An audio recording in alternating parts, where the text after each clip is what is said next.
वह बेहद गर्मी में पानी का गिलास उठाती है। यहाँ मैं जानता हूँ कि ठीक उसी समय मेरी प्यास बुझ रही है। ये आप ही ने कहा है। What does it mean to be?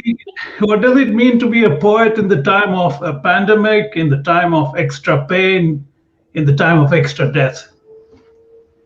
Well, it's in many ways difficult. In many ways, it draws upon certain abiding resources, both in language and in your own interiority, if I may say so. So it's a very trying time in that sense.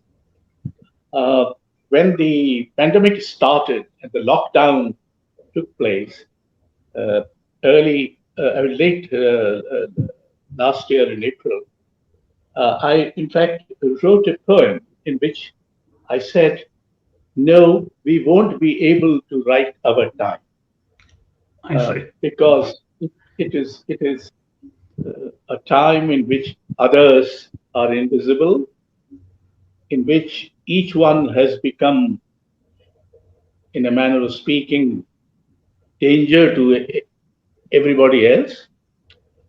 So it was kind of a situation in which uh, poetry has to address this imposed loneliness, isolation, distancing at one level. At another level, it has to keep,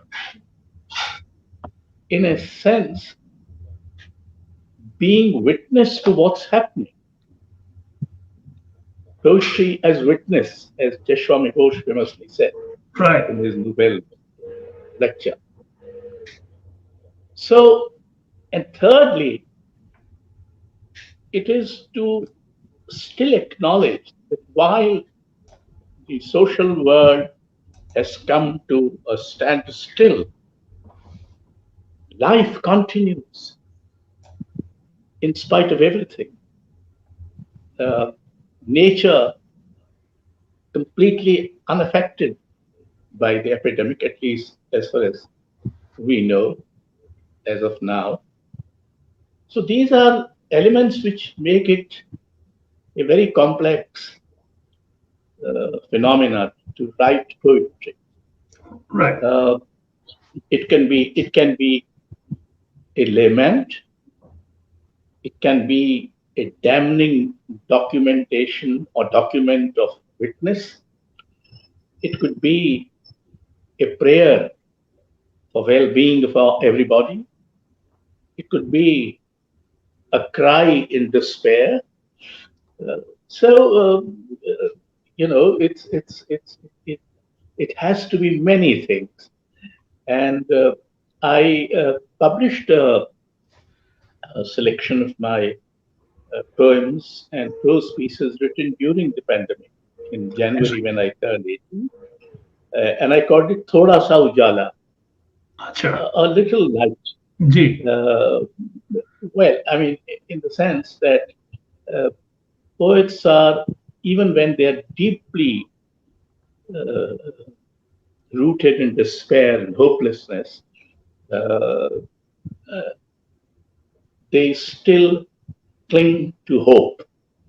Uh, they still think that they can uh, put the alternative of hope on the table, on which there are all kinds of evils and Right. despairing elements. So that's it.